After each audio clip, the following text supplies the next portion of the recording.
Hello, world, and welcome to Pardon the Politics podcast, season 2, episode 10. Yep, I think so. Yeah. 25 episodes, man. 25 episodes. We've been doing this for 25 weeks. And and it has been a very eventful ride. So welcome to our listeners. Welcome to this episode, another episode of Pardon the Politics. My name is Jeezy. I'm your co-host along with my brother and partner in politics, Manny. My brother, how you doing today? I'm trying to decide how many of these clocks in my house that I'm getting ready to change the time on. Bruh, look, maybe you're feeling the way I feel, but I just want to play something for you, brother. They got me a little upset. Let's hear. Okay, are you ready? So this should be the easiest one of all, but It should be. it's a 50-50 issue. No, it's not. And if something's a 50-50 issue, it's hard to get excited about it. I assume people would like to have more light later, but some people want to have more light earlier because they don't want to take their kids to school in the dark. Now, Mr. Trump, I want you to hear me, and I want you to hear me loud and clear. I don't care if I got more light in the morning. I don't care if I got more light at night. But I do know what I do want more of. I want more sleep, and I want my hour back. I think that's where I'm at. I don't care what. Look, it don't matter. Pick one. Pick one. What are we going to do? And we'll deal with it. But can we just cut the difference at 30 minutes and just split the baby? Can we do something? But I find it odd, and you said this when we were doing pre-production, that for Trump to say this is 50-50 and he don't want to know how to make his mind up. Well, we know there's issues. 70-30, 60-40. Yeah, and the majority don't want it, and he'll do it anyway. Like, come on now. Tariffs got to be 80-20. It got to be 80-20, but you don't care about that. but Mr. President, if you are a listener of the podcast, I beg of thee, pick one and we'll live with it. We'll figure it out. Because I'm not a kid no more. It didn't bother me when I was a kid. This ain't fun. But now in my mid 30s, almost heading into 40, it's gonna take me 2 weeks to get back on track. Bro, I'm about to be tired. There is not a Celsius that I can drink that will give me back the hour that I lost. I have to somehow, in increments, make it up over the next 2 weeks with an hour here, maybe 2 hours there. That's 24 hours. I got to find some way to get back and rest. Right, just to get me back balanced. Bro, I am so off, bro. It is crazy. But Mr. Trump, just pick one. And if you want to fulfill any promise to me, I would greatly appreciate you to pick one. I don't care which one you pick. Look, and come on the pod. You can come on the pod and make the announcement. Yep. You can. Matter of fact, you can email the boys and we'll drop it. We'll read it out. We'll read it out. We'll drop it. Kind of how old boy came over with the letter from the magistrate. Would you accompany me for tea and crumpets? Bro, I ain't even gonna lie to you. I felt like that was a setup, but we ain't gonna go there today. It's too early for the tinfoil. It's too early in the pod for the tinfoil. We like to at least get 10 minutes in before we break out the tinfoil. Yeah, we gonna wait. We gonna wait. So, to our listeners, welcome to another episode. We're glad that you've been rocking with us. As Manny said earlier, we've been at this for 25 weeks. It's our 25th episode. So we appreciate you rocking with us. Those of you that were with us from the beginning, those of you that came along throughout the journey and the process, we appreciate each and every single one of you. Absolutely, for tuning in. So thank you for that. So, what do we got on the docket today? What do we have in store today? I mean, there's so much we could go with, but I think that we should start with the first. I won't call it the State of the Union because it's not the State of the Union, but Trump's joint speech to Congress. But hey, before we get into that question, because I can't remember and it just popped in my head. Is this something typically that presidents do? Yeah, yeah, Okay. I'm so yeah. used to seeing the State of the Union, but I can't remember the last time I seen a joint session with Congress in You an address. usually every year Okay. there's a joint meeting of Congress for the president to come up and tell us about what they did and give a status to the American people. Usually it's kind of usually it happens in Okay. February, right before we head into the new year. But the election and the inauguration to switch up usually makes it weird. Okay. I can't recall if there was some type of State of the Union when Biden stepped into the office in 21, Yeah. but it was in subsequent ones. So they usually do this yearly. Okay. I couldn't remember, so it just popped in my head. So on March the 4th, President Trump delivered a 100-minute address to a joint session of the 119th United States Congress, making this his first speech that he's delivered in his second term. And I will say, and maybe I'm wrong, but that speech seemed mad long. I remember reading something that this was one of the longest speeches Ooh, to a Jesus. joint session of Congress. Man, that thing was long, man. I think that I might have made it through 85% of it. I think I actually might have fell asleep. I'm not even trying to be funny. I think I fell asleep when it kind of got close to the end because it was just it kind of was a circus. And Where's Keyboard Cat? yeah, it just kind of just seemed a little but nonetheless he hit on a few key points, some of the key themes and proposals that he had. There were some economic policies that he mentioned, where he criticized the previous administration for raising consumer prices, particularly highlighting the cost of eggs, which I noticed in his speech there was a lot of what's the song that Kanye West has? Blame Game. Mm. Let's play the blame game. Game. It seemed like a lot of that was going on where he emphasized the past administration's faults of what basically he laid out that he was dealing with. Go ahead. I'm sorry. And I know you and a couple of our other friends in the chat were tabling. What was the Biden count by the end of it? Oh, bro, I forgot. I feel like it at least hit double digits. Yeah, it hit double digits. It definitely hit double digits of him mentioning former President Biden. And it's crazy that he highlighted about the eggs because I don't know if you saw it today, but basically, I want to say it might have, I can't remember if it was on X or it was on True Social, but basically, what's the guy's name that goes around the college campus? Is it Charlie Kirk? Yeah, Mm-hmm. he basically had tweeted or posted an article basically with the headline that said "Shut up about egg prices," and Trump retweeted it. So I thought that was pretty crazy, like how that's been going on because a lot of people have been saying, in his speech how there was nothing really that targeted or addressed how he was going to fix some of these issues that or some of the pressure that the American citizens are feeling, be it not gas prices, egg prices, and other things as well. So yeah, he highlighted on economic policies. He had to go foreign policy. Oh yeah. He had to play that game. He wanted to roll out his America First agenda. And having a neutral stance. He tried to look like he had a neutral stance on the Russia and Ukraine conflict. So, Yeah.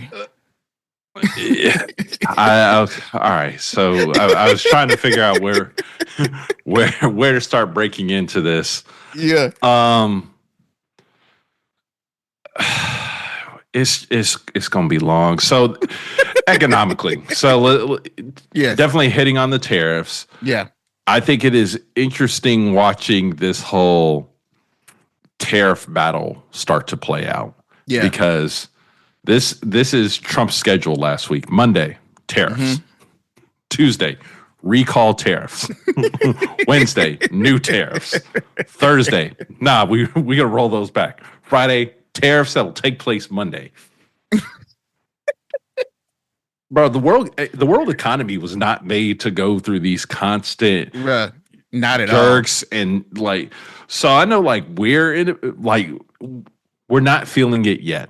Again, Yeah. because they're put in one day, they're rescinded, the next day, and there's so much back and forth. But I think it's very interesting watching the Canadian response to tariffs. They've been a whole lot more comical about this than I was expecting. Did you see my man that signed the tariff like Trump and then held it up? Held it up like and I'm like, that's the dark comedy that I'm looking for in all this. Canada, thank you, thank you, Canada. So it's coming. It's coming. The impact to it. Again, around economics, the tax cuts to boost business growth while promising a balanced budget. Let me Houseway. I don't know how, because I know this current budget proposal for the continuing resolution that got put through. Republicans have just said, "Hey, hold spending like it is till we figure it out." Look, we spend so much. So what combination? And to say that you're going to be able to do this all through tariffs does not mathematically, in my head, at this current point in time, make sense.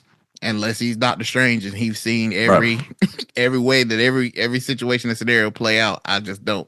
Well, and I think the other thing is there's a focus around the administration that, hey, if we throw these tariffs on these other countries, it's encouraging them to bring jobs onshore in the U.S. Yeah. And we've already seen that. I believe it was either Honda or Toyota who says, hey, we're opening a factory in Indiana. I think that's great. Awesome. You know when that factory is going to open? 4 years from now. So I'm like, okay, so there's no impact. There's right now. And I think this is going to be very interesting to watch. Taking myself out of how I honestly feel about it and looking at it for what it is. All these companies, you got to build the factories, hire the people, and get them here. This is stuff that doesn't happen quickly. Nope. So you're looking 4 to 5 years, and barring under current rules as we understand them today, ain't no next election for Trump. This is it. Yeah. So it is going to be interesting to see how he balances the way companies could try to get around tariffs by bringing jobs onshore to when those actually hit, while surviving the political pressure to try to do something now. Yeah. Like I think they said one place, eggs are $30. Good God Almighty. I think it was $30 for like 40 or something like that. I don't know. I admittedly do not shop for eggs like that. So, well, I went yesterday and looked, and I believe I saw a dozen was close to $7, and a 24 was maybe around about $10, close to 11. So, I'm sorry, that was 40. Sorry. Madam B Bakery in Raleigh reported that the cost of 40 dozen eggs surged from $9.68 to $30. Ooh. And now, again, I'll also say another thing. I agree with this whole like, hey, let's stop talking about eggs for a bit, because I think the impacts that we're seeing around eggs isn't necessarily economic per se. It's supply chain. Like we have the bird flu running through the country, running through these egg-laying populations. Like that's just gone down. It's going to take time to get that out of the system, come back. So we're looking at a supply chain. Is there a lot the administration can do? Probably, as long as they don't fire, all the people that with the know-how how to do it. So, but I think from that, when you have someone that says, that's retweeting something that says shut up about egg prices, you ran and made this a big thing that you were saying that you were going to take care of on day one. Trump rolled in. I think JD Vance was in grocery stores highlighting it. Trump went basically to the Harris Teeter and got a whole shopping cart full of food and laid it out on display when he was in one of his things on the campaign trail. I remember that one. Yes. He had the sausage and the bacon and the cereal. Like, bro, what did he do? What did he do with all that stuff? Because he didn't eat it. So Right. what did he do? Get it? Did he probably donate it to somebody? Did he do the right thing? Nah, that stuff probably went right back into the store, right back on the shelf. But he made it a thing. So when people, I just think it's odd that once people remind you of what you said, it's like, well, just shut up about it. Yeah. Because I think economically, the things that he's proposing, to your point, the battle with the tariffs, the things that may be coming into play, encouraging businesses to come back to America, those things will take significant time to really see the implications of what those things will do to our economy. But what actually is being done now, right, help now, is I think the issue. And we'll see how they start to reconcile that. And then, on to what he talked about with foreign policy. Foreign policy in the United States is going to be interesting. Yeah.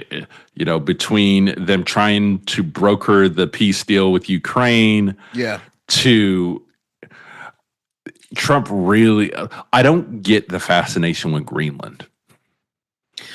Yeah, well, actually, I take it back. I understand from a military standpoint. Well, but they've already said no.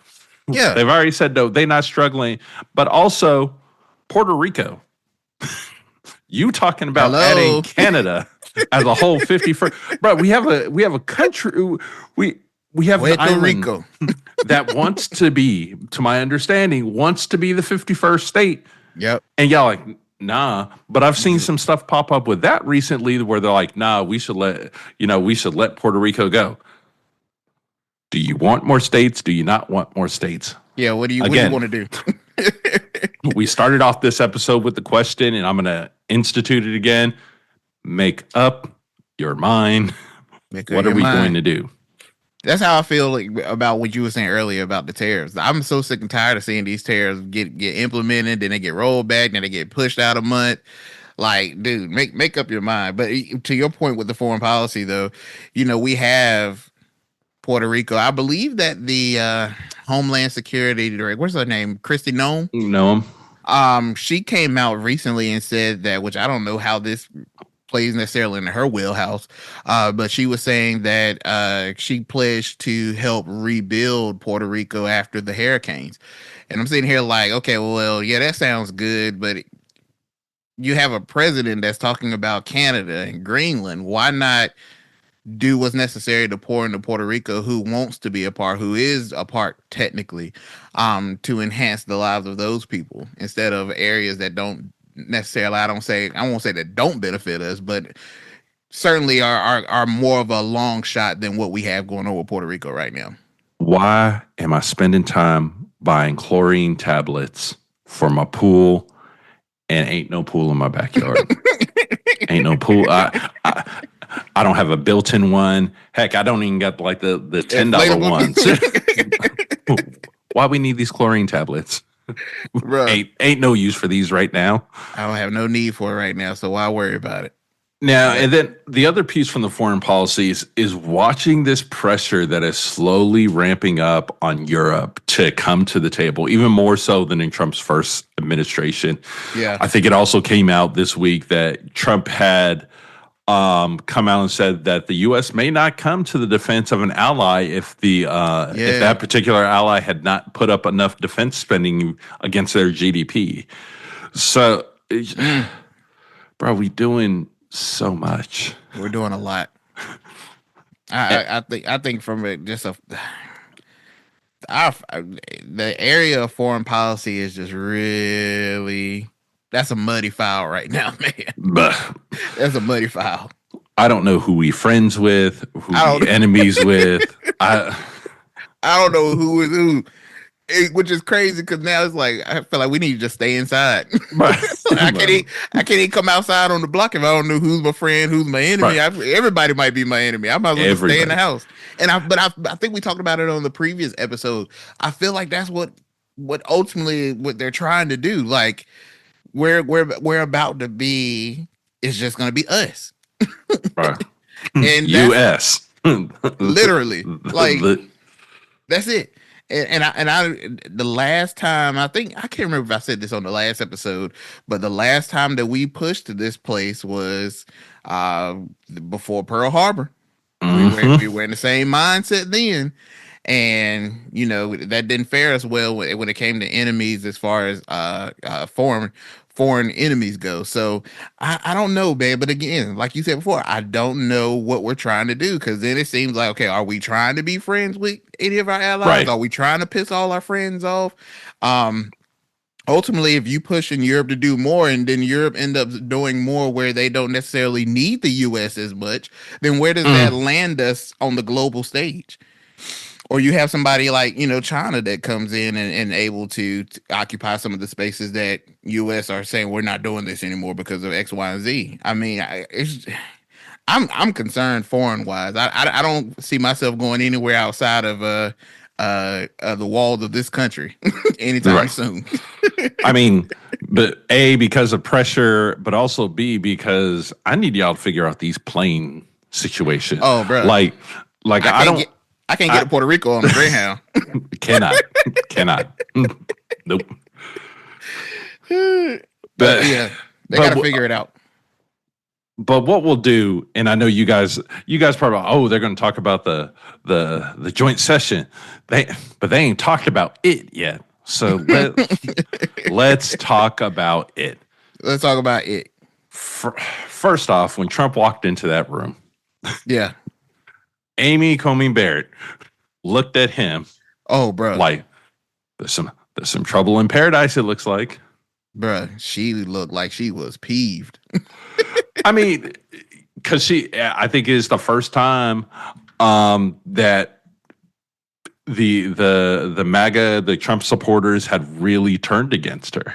Oh yeah, because she sided on her and John Roberts. With the vote that happened with denying the release of the foreign aid, right? Yep. Yeah, man, it was crazy. They drug her through the mud on social media, which I thought was quite hilarious, honestly, because they were calling her a DI hire, and I'm like, why is it that if it's anything outside of the norm, then you got to be put in that category? Everybody rock with Amy until Amy started rocking with everybody, and now. Think she started to make that decision for herself, and everyone started feeling a different kind of way. Yeah, man. Yeah, that look that she gave him was crazy. So we go from that, and I forget the member of Congress, but she's standing on the aisle with a sign. Oh yeah, that says this is not normal. And then to watch the Republican on the other side to reach across and grab it. And this is also why I know that some people just ain't been punched in the face recently. Oh, bro. Some people forgot how it feels. they try to put it out like it is wild to watch the level of kind of disrespect going back and forth. And I'm like, this is why we're not going to be able to get anything done. Nope. Because y'all sitting here kind of worshiping the ground this man walks on. Yep. So from that, and then you got the him thanking the rest of the judges for everything they did, to the booing, and bro, if you watch back to one of Biden's, equal amounts of booing from the Republican side, but now to go to the lengths to kick out Representative Green. Yeah, that was wild, bro. Who, to my understanding, was really just campaigning against specifically the potential cuts that are coming to Medicaid. Yeah. And I feel like he is completely empowered to be able to speak on that. Yeah. To boot him out, I think it was a little bit rough. Yeah. especially so early. Like Homie didn't even make it like 20 minutes into the speech. Got him up out of there. I mean, but for all we know, he had a dinner reservation. Hey, bro, that He's might have like, been part of the plan. he's like, let me get over here to Founding Farmers Yep, yep. or Hitching Post so I can get This order in for their order in. clothes. Right. But So yeah, that was over the top. That was over the top. and then the follow up, and let's go ahead and hit on this now. Yeah, The censure of Green for his breach of decorum. bro. Wild. Wild, bro. Bro. You know what's even crazier is that 10 Democrats voted in favor of the censure. Right. And that I want to know what conversations Hakeem went and had. Oh, bro. In the aftermath of that, because that's a very now what it also could have been is, Democrats in red districts that are now red trying to like, well, this is a meaningless vote anyway, so I'll at least do this so I can calm down some of the hate that I might get going into my district. But I'm just like, y'all were equally disrespectful to Biden, and none of this happened. That's what I'm not understanding the level that they're going on, because there was no extension of doing this when Biden was in office and using this. I'm not saying that what they were doing or using this wasn't within their power. I mean, it's their right. Right. But it's like, come on, man. Like, it wasn't like I could see if he reached in his jacket and grabbed a tomato and threw it and hit Trump in the face. But it's like, all he threw a shoe like George Bush. Bro, like we've seen Lauren Boebert and Mark. For God's sake, if he gets kicked out, then I can count at least 5 times that Marjorie Taylor Greene should have got kicked out. I'm just like, is this the bar now? Because if this is the bar now, then cool, let it be the bar. But we about to have a lot of people that are about to get kicked out time after time after time again. It's gonna happen. It's a mismanagement of power. Yeah. That just wasn't fair to somebody that isn't, Green isn't known to be I wouldn't say he's a problem starter. But he's definitely a person that stands. He's gonna make his voice heard, which is what people want their representatives to do. Yep. But geez, I got a question for you. Yeah. As the Democrat on this podcast. Okay. How have you felt about the Democrat response to all this? When you say all this, just everything that's come from the administration? No. I'm talking about specifically. Let's get more specific. Okay. The Democrats gathering around to sing "We Shall Overcome" after they censured Brother Representative Green. I ain't gonna lie to you. It pissed me off. They should have called. If it were me, I would have called the sergeant arm, had all of them escorted out. Get all of them out of here for that crap, that performance. But and that's the thing that pisses me off about Democrats. And I got some of my fellow friends that are Democrats that's gonna say that these things were right and they did the right thing. I'm calling bull. Stop with the performance. I don't want to see a single Democrat do any of these performative acts until they get a plan together of how they're going to do what needs to be done going forward. Y'all do. It's just like when they did the whole thing standing in front of the USAID office building and they got a podium out there talking about Elon Musk. Mm-hmm. As much as people I said it, and a lot of people are gonna give me flack for it. I didn't agree with what Representative Green did, because it plays into what they want Democrats to do. Mm-hmm. So I understand what he was doing, but there's a long game that needs to be played here. And I feel like Democrats keep dropping the ball on getting to a position where they can play the long game. This is just like when a while back when they all stood and kneeled in Kente cloths and like, bro, like I'm stop. Because at the end of the day, you don't have a plan. All you have are performances.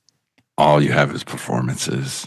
And I think on top of that, it again, I think you say it plays into their hand. Yeah. You look more obstructionist, and if the plan is for you to if the plan is for you to just allow the administration to do what it wants, so they fall on your face and you all Mm-hmm. just not help, cool. But you guys can't be out here in the forefront also trying to suck up that same attention. Yep. That now I get people have, voters in their section that they got to go down, they got to support and provide answers to. But y'all got to find a different way. Yeah, like there are some vote. I think there are some votes. I think it would be a mistake if Hakeem directed the entire House to not vote with the Republicans on anything. Mm-hmm. I think there are going to be cases where you just have to, just to be able to get yourself enough buy-in. I think there is still opportunity to do stuff within this House and within this Congress that can move some things forward, or at least dampen the blow of some of the things that we're doing. You know, I think if you're paying attention deep enough, and I hope that our representatives are, this Congress doesn't seem, while they're mostly going to go with what Trump is putting out there and what the administration is saying, they've drawn some lines. Yeah. Speaker Johnson's drawn some lines where it's like, yeah, we're not going to do that. That's not going to come through us. You see that even now. With the Senate saying, hey, we want to be able to vote on some of these cuts that DOJ is making. Yeah. And I think there's going to be opportunity, but you have to plan for the opportunity. You have to be in position. Yeah. And I'm concerned for the Dems that if this is their plan, they are not in any type of position to be able to compete. No, I completely agree. I think that, a lot of the sentiments that we talked about and shared in previous episodes of where do they pick up the pieces and formulate a plan that will allow them to have success when the midterm comes around. I don't see that in action. And I'm one of those people of the mindset that if you don't have a plan, then the plan needs for you to be quiet and shut up until you get one. You can't be loud and wrong wrong. Well, you can. You can. I mean, you can. It's happening every day. Loud and wrong. You can, but understand that every time that you do that, you're putting yourself further down this hole that you're trying to get out of. And I'm just not. I'm not sure that they have figured it out. Well, I'm not gonna say I'm sure. I know they haven't figured it out because they're still doing dumb stuff that they're doing now.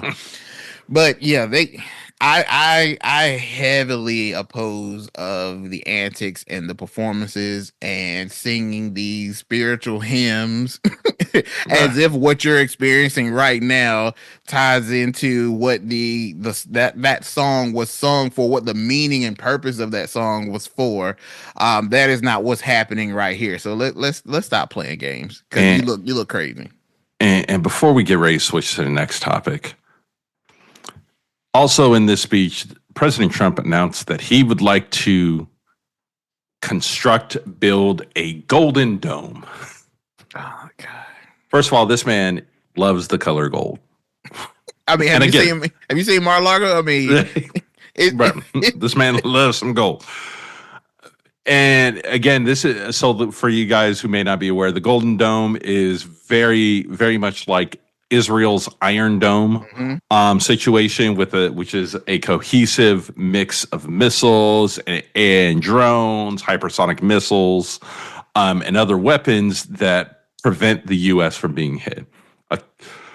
I would like to just draw a very, very important point. Israel, as a country, is the size of New Jersey. Okay.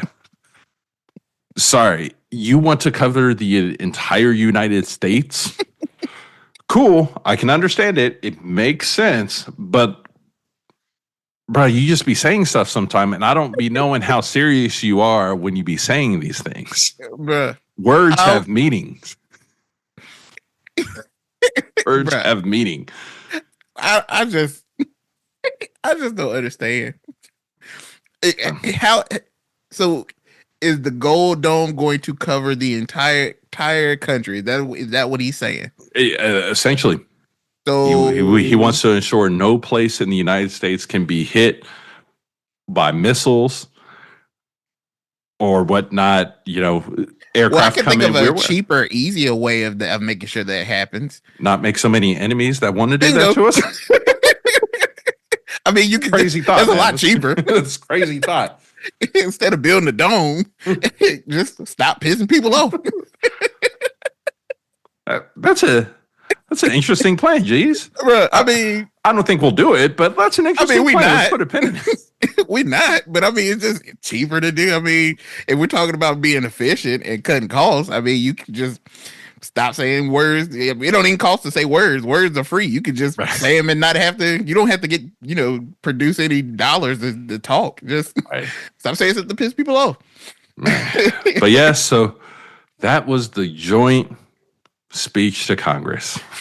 Yeah. Before we move on, I do have a few things I do want to say because I want us to understand that the fact checkers were definitely in full effect after this. Checking them facts. They were checking them facts heavy. Trump said that the previous administration let 21 million people pour into the United States. What was the real number? 10.5. It's a couple million, man. It's still a couple of million, about. but still. He said that he claimed that he inherited a disastrous economy plagued with high inflation, but actually inflation had decreased significantly since COVID-19 pandemic, and unemployment was well below historical norms. I can tell you that when those numbers start rolling out, that unemployment will look mighty high. He also stated that millions of people were fraudulently receiving Social Security benefits, as I believe he said one person was 320 years old. Can we pause there for a second? There was a whole art, like this has been known before, that if you look in the Social Security system, there are people where their information is just wrong because they are that old. Yeah. And when I say old, they come and gone, and they walking with Jesus now. They not here no more. By estimates that I had seen, they said to fix these, it's going to cost upwards of $9 to $10 million. And the government agency decided, you know what? We can use $10 million better in a different place. Mm-hmm. So it's crazy for me to hear about us complaining about, the government trying to be efficient. Mm-hmm. But hey, that's me. That's me. You take it for what it's worth. That's just me. That's just me. He also, a number of things he said is that the president claimed that there was a federal mandate requiring the purchase of electric vehicles under the previous administration. Sir, I don't have an electric vehicle. I believe my brother here does not as well. I do not. I don't recall being there a mandate that I have to buy a electric vehicle. They seem nice, and one day I hope maybe to possibly purchase one. But I don't believe that Biden was forcing people to buy electric vehicles. And then he said that he credited his administration for the recent improvements in Army recruitment, which I find that kind of crazy because you really just got in. But the improvement in Army recruitment actually is resulted from a course that the Army has implemented, which is called Army's Future Soldiers Prep Course, which actually was initiated before Trump even got into office. So that's why recruitment has been better for the Army. But my favorite one by far is this one. Just listen to some of the appalling waste we have already identified. $22 billion from HHS to provide free housing and cars for illegal aliens. $45 million for diversity, equity, and inclusion scholarships in Burma. $40 million to improve the social and economic inclusion of sedentary migrants. Nobody knows what that is. $8 million to promote LGBTQI+ in the African nation of Lesotho, which nobody has ever heard of. $60 million for indigenous peoples and Afro-Colombian empowerment in Central America. $60 million. $8 million for making mice transgender. So what? Pause. First off, there's no way that you can convince me that Trump read this list prior to the State of the Union. Trump is learning about this all firsthand. Everybody else in real time, bro. In real time, bro. First of all, who wrote this and gave this to this man? First of all, I gotta say, Trump's hilarious because naming them places, bro. No one's ever heard of it. No one's ever heard of him. Have you ever heard of it? No one even knows what that is. But the $8 million for making mice transgender took me out of here, bro. Yeah.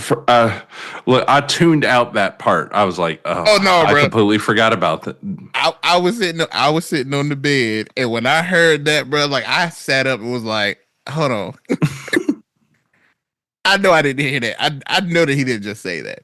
Now this is the funny part.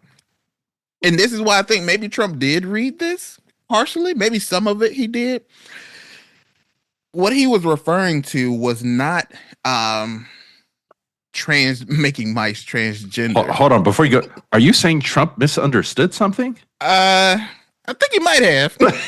Okay, what was it? But what he was referring to was the NIH's research on transgenetic mice. Oh God. Not transgender, transgenetic. But what they were doing is they were taking these mice and basically taking certain things to see how the mice responded to it, so it would give them an indication of how the human body would respond to it. I'm not a scientist, so call scientists? Don't call me. The science guy explained all that transgenetic stuff and everything, but they were testing the mice to see how certain things would how the human body would respond to them. They weren't turning the mice transgender. I can't even, my brain can't even process it. That's why I'm like, now, see, but then here again, it might be to your point why he didn't read it, because if I read that somebody spent $8 million to make a bunch of mice transgender, I'm going to think that you're pranking me. Yeah, absolutely. You got to be trying to set me up. And if I was Trump, I would, as soon as I read that, if that was my first time reading, I'm saying, who wrote this? Because y'all just made me look stupid on TV. This whole Congress just laughed at me. Everybody. But yeah, bro, that part was completely hilarious. So that just goes to show you just how much of a mess that this session was. And one thing that I will say, just to finish it, he made a statement where he said that no matter what he'd do, he could never make Democrats happy. And no, absolutely. I think that's 100% true. But I think that walking into this, he had no indication or no plan to try to unify both of these parties anyway, which is something that he said on the campaign trail, that he'd unify the nation and he'd do this. I think that a lot of what we heard in this was him being divisive, as he always is. And whatever side will give him what he needs, that's what he will appease to. And in none of this, I heard no real plan of what the now is going to be for the American people. The numbers came out. You about to watch him sign these executive orders, and y'all be happy. take them Sharpies away from that man, please. But I think that the numbers came out in which I realized that we weren't as far down the road in this FAFO as I thought we were. We were Is that not. 70? I believe 76 people approved. 76% of people approved of his messaging. Now, I will Mhm. say that put an asterisk beside that because most of the people in those polls were Republican. So Mhm. it is not indicative of the nation. It's a little one sided, and I think we talked about this in previous episodes that you got to be careful with poll numbers. Yep. Because You can make them say what you want. you can make them say exactly what you want. Now, majority of those people that they polled were Republicans, so I would say that we can say a portion of Republican voters they sided with Trump in his messaging of during this joint session. So I think that we're not far as long as we need to be on that FAFO road. But hey, we know that when the summer comes and everybody want to get out and about, that's when it get real.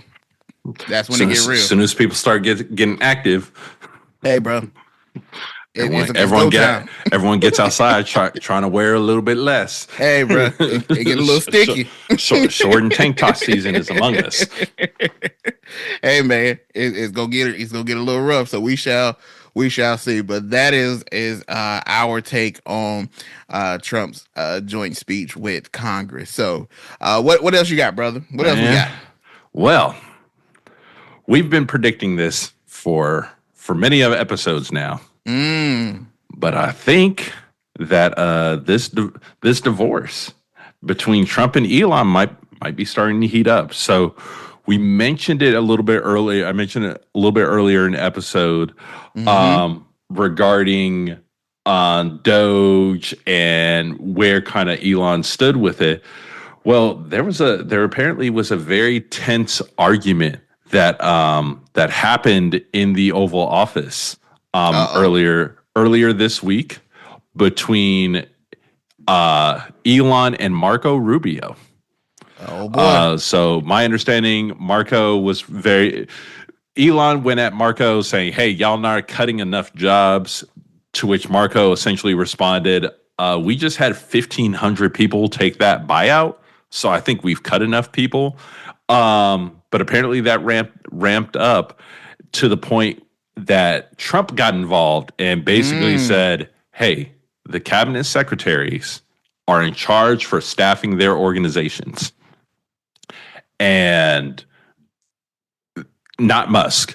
All Musk is providing is advice and guidance. These are the cuts. This is where Elon's saying you should make the cuts, but it is on you." So to watch that first kind of hand slap, well, I won't say first. This is like the second hand slap. I was gonna say this is like the second. Yeah, where Elon getting a little bit too big for his britches, and they had to get the man in check. So that is coming along. So it's going to be very interesting to watch how this starts to play out with the entire administration. On top of the fact that you've had the Senate who's like, y'all are doing stuff too wild. We want to start having a vote on this in terms of what cuts that you're going to make.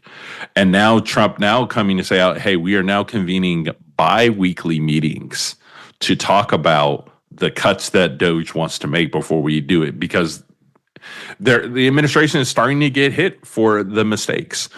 Yep. It is not as easy to roll back firing 50,000 people. And I think we've seen it, Manny, where they've had a number of times where Doge has made a mistake and saying, hey, fire these people, and then having to say, okay, well, bring those people back because we didn't realize that they worked maybe in this capacity and this was a critical capacity for us, so we don't need to cut in this area. So he's in this role. I guess Trump's kind of let him, roam free a little bit, and in doing that, he's made numerous mistakes. And I think that it is right that this needs to be, he's supposed to be an advisor to the president, but we've seen that it seems like he's been more than just that.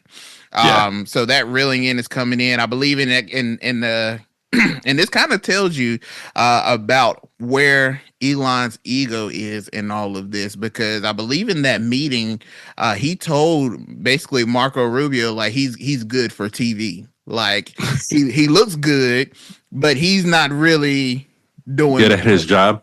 Hmm. And I think also there was in that meeting a blow up with director Huffy, I believe his Yep. name Yep. Duffy Huffy. Duffy. Yep. You read the Bible, so uh basically with Elon's people going into at the FAA. Hmm. His people have been going in and basically trying to fire people, and he's like, look, I'm already dealing with these Planes. crashes. We're already shorthanded with controllers. You're trying to get rid of controllers. And it's not a job where you got a revolving door of people wanting to work in that capacity with the amount of grueling hours that they have to do. I think they're at this point working 6 days a week, long hours. And and you think about it, why would I, if I'm sitting at home and I got to apply for a job, why in the world would I want a job in that capacity with the attention that's in that area right now being so negative? I'd Right. rather just go and work at Walmart. Right. I'm not even gonna UPS. test it. UPS is hiring. Yeah, let me go drive an Amazon truck because that ain't it. So you're trying to fire people in an area that don't even have the capacity they need to operate, and this is at the direction of Musk. And Huffy had to come out and tell them like, no, like this is my area. Right. Like your people can't go in telling people that they're fired or they have to do X, Y, and Z when we're basically on fire right now. Like, no, Right. that doesn't work. So it just seems like what Elon's job isn't aligning with what some of these directors are trying to do to actually get us to where we need to be. Which I will say shout out to them Yeah. because they're not bending the knee, and I will say shout out to Trump for supporting his people to say no, this is what they are in charge of. That you can Yeah. make suggestions, you can make recommendations, but ultimately that comes down to those people. And realistically, that's right, because if it falls to crap, it ain't gonna be Elon that's gonna have to fall on the sword. It's gonna be those directors. Yep. So Absolutely. I agree. And I think some eventually, well, it's already started. I'll hit that on a sec. But there are starting to be mistakes that are made that we cannot easily come back from. The first one, the main one that I'll call out right now is Doge put up a whole bunch of buildings for sale. Well, in doing so, accidentally revealed the location, allegedly, of a CIA black site. Oh yeah, I forgot can't- about that. You can't unfire that bullet. You've now told everyone that we have a facility right here. Something we never even knew of, bro. We ain't Right. even that far from it. I'm like, bro, Right. where this place come from? And I read in the reports that they had said everybody in the agency knows this black site was here. And we just never said it. Everyone knew that hey, shut up. We don't talk about this place. It's just here. So it's like, how do you unfire that? You can't unfix that.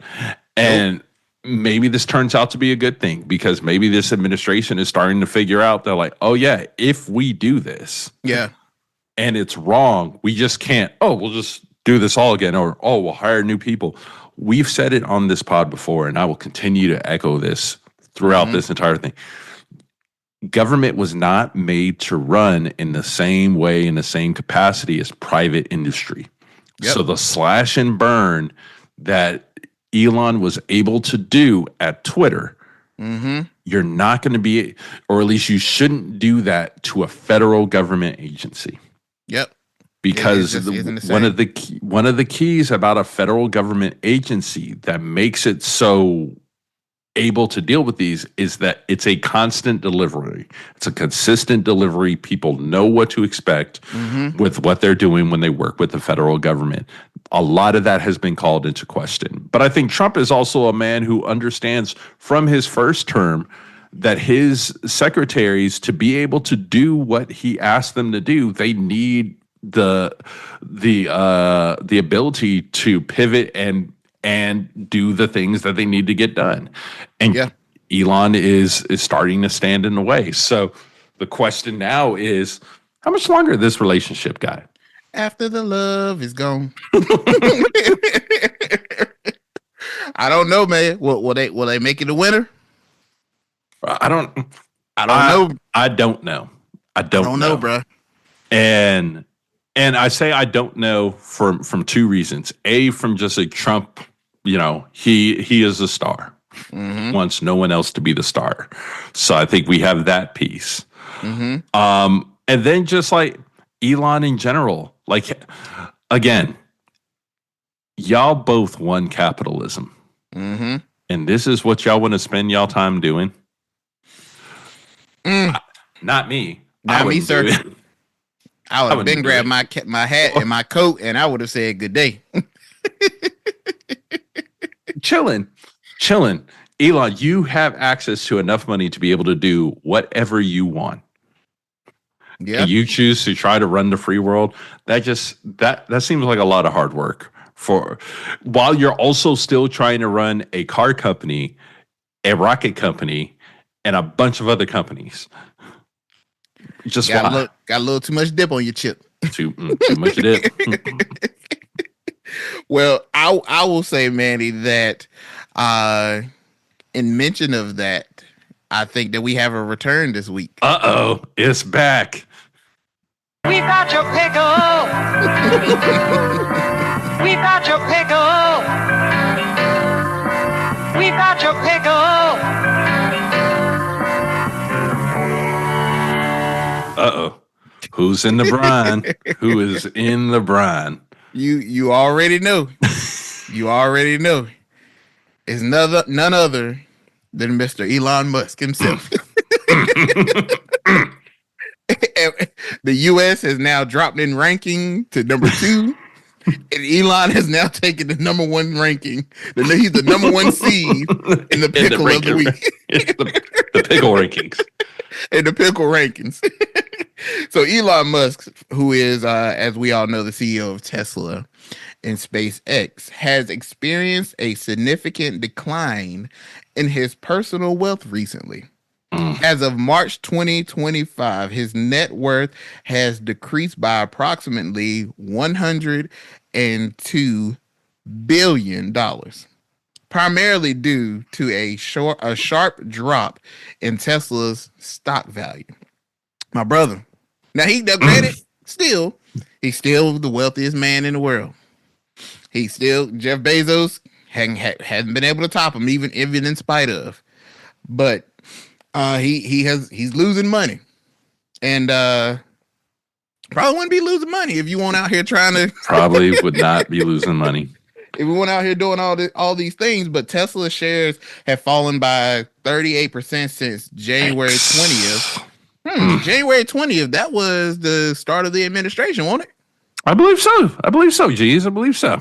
So his stock has been dropping since Trump got in office, and are down 45% from their all-time high. The decline has been contributed to weak sales in both Europe and the United States. You might want to focus instead of the government efficiency. You might want to get these stocks back up, brother. His political involvement has been talked about as maybe the primary issue, but also the impact of tariffs. Who would have thought? No, not tariffs. No. The announcement of significant tariffs on goods from Canada, Mexico, and China by President Trump has negatively impacted Tesla's stock. So that's full circle. I mean, but before I begin, I just wanted to go from my lips to the Lord's ears. Dear Lord, if you find it so fit to get me in a position in life where I too can lose $100 billion US worth of value and be unfazed by it. Hey, Lord, if you have that in your plan for me, I accept it willingly. But yeah, man, so in reading up on it, Elon apparently is very cash poor. He is cash poor. Still has more cash than me. I don't know why that's funny. So because so much of his value is tied between the stocks, Yeah. and then that is leveraged with loans Yeah. against it. So the fact that this keeps dropping might force him into a pickle. Because those creditors might say, "Hey, we gave you this $200 million line on these, and you used 500 million in Tesla shares in January 1st to secure it. Well, your stock has dropped 30%, and you gotta put up some more of that stock to be able to secure this." So I'm not going to say that boycotting companies does not hurt, but we're watching it hurt between that. I mean, the fact that you saw that picture of the Cybertruck and someone had wrote Toyota on the back of it, which is the wildest picture that I've seen. Bro. I mean, there's a Tesla dealership not too far away from me. I was driving home and I saw people out there protesting on both. Bro, this ain't good for business, man. This ain't good for business. And at some point, you got to ask, how much are you willing to lose over this? And I don't know if he's had that internal conversation with himself yet, but I feel like he might want to start thinking about it. I know somebody who is his accountant. Oh, bro. He been trying to get him in the office and have a sit down with him about 3 weeks now. Bro, we down bad. Well, Elon gonna have that talk to himself like how Norman Osborn did on Spider-Man when he with the Green Goblin. He looked up in the mirror and was talking to him. Bro, that alter ego of Elon gonna start talking and say, "Hey man, we gotta get out the game, bro. We bleeding." So, I mean, and this will be interesting to watch how this plays out. Yeah. Not only from the government standpoint, but let's look at business standpoint. The demand around Teslas and electric cars, does it now open it up for a Ford to step in and ramp up their electric car production? Like, does this start a giant downward spiral of Tesla? Because I think that you had two major companies that have merged to start developing EV. I want to say it was like Nissan and some other. Nissan. I don't want to say it was Toyota. I wanted to say it was Toyota, but I don't think it is. But yeah, people getting hip to the game, man. People getting hip to the game. That marriage between Elon and Trump may come to an end quicker than what we may think, and it may not be from Trump's end. Yeah. It could be Elon having to pull out because this granted, it ain't putting a dent in him, but it sure don't feel good either. Well, and somebody posted, like, if you are looking to buy a Model 3, you can get a Model 3 with a 0% APR. Ain't nobody offering 0% APRs right now. Yeah, exactly. So that's like, crazy. y'all trying to move inventory. Yep. Y'all trying to move inventory. Y'all are in a situation. And I know we harp on it big here, but I do want to make sure it's said for the pod. Jeezy and I are not against taking a critical look at how government is running, what it is doing, figuring out where the money goes. I think all of those are critically important pieces to running a government organization, and hell, every organization at that point. Yep. But to start cutting without doing the proper digging to understand the implications of what you're getting ready to do is problematic. Very problematic. In my mind, I thought that these cuts were not going to take place till at least within 6 months of the administration. I thought that once you got in, and that's the earliest. I thought it would at least take you 6 months to dig through and understand what's tied to what, so that when you cut, you know that you're cutting in the most efficient way possible. I don't understand how you're the Department of Government Efficiency and you're going about this in the most inefficient way. This man really just stepped in there with a flamethrower and said, "Light it up." And it's Elon got flames. Elon, Welcome to the pickle, Brian, man. Hey man, welcome. We got wings in the back. There's drinks over on the side. We have sweet tea, lemonade, and water. Make yourself comfortable, brother, because I got a feeling you're gonna be here for a You're while. gonna be here for a little bit. We got Wi-Fi. We got Wi-Fi. Yeah, we got Wi-Fi. Wi-Fi password is written on the board. Right there. Right there. Top left corner. So yeah, man, that is our pickle of the week. So welcome back, pickle. We miss you. we did. So with that being said, we've reached the end of our episode, and as we always do at the end of our episode, we have our spotlights of the week. So my brother, what's your spotlight that you have going into this week? Man, I'm gonna stay on brand, and it's tariffs. Tariffs are my spotlight of the week, but not per se in how we've been talking about them with Mexico and Canada. Okay. It came out Friday that President Trump has said to Russia, hey, y'all need to end this war or we're going to put tariffs on you all. So, so I'm like, okay. I mean, and I think, honestly, if we look across most of the Ukraine war over this since January 20th to now, it is one of the things that I agree is the correct thing to do. Yeah. Like, let's start putting that pressure. Putting that pressure on Russia. If you believe Russia has all the cards and Russia could end it and you want this ended, let's put the pressure. So I think it is the correct move to make. I don't know how Vlad is going to take all this. Oh, but, you already know. So that's the first piece, but also a second piece is watching China slapping a 25% tariff on Canada. And I'm like, all right, so I guess this era of free trade amongst the world might be coming to an end. It's over. The trade war has begun. So it'll be interesting to watch over this next couple of weeks who throws tariffs on who and whatnot, because everything's about to get more expensive and everyone's about to be angry. Man, I'm about to, as much as tariffs getting thrown around, I'm about to start throwing my own tariffs around. I'm about to go in and tell my wife I'm about to slap 25% tariff on her. My kids about to get a 10% tariff this week. Hey, tariffs for everybody. Y'all using up too much electricity, so there's now a 45% tariff on your allowance. I'm hitting everybody. And blame it on Trump. Don't blame it on me. I'm following in the mold of my president. My leader has said we slapping tariffs. So definitely watching tariffs from other countries on other countries and watching that heat up, and that is my spotlight this week. Okay. Well, what you got? Mine is I'm not how to really take it, but pause. Yeah, pause for sure. Big pause on that one.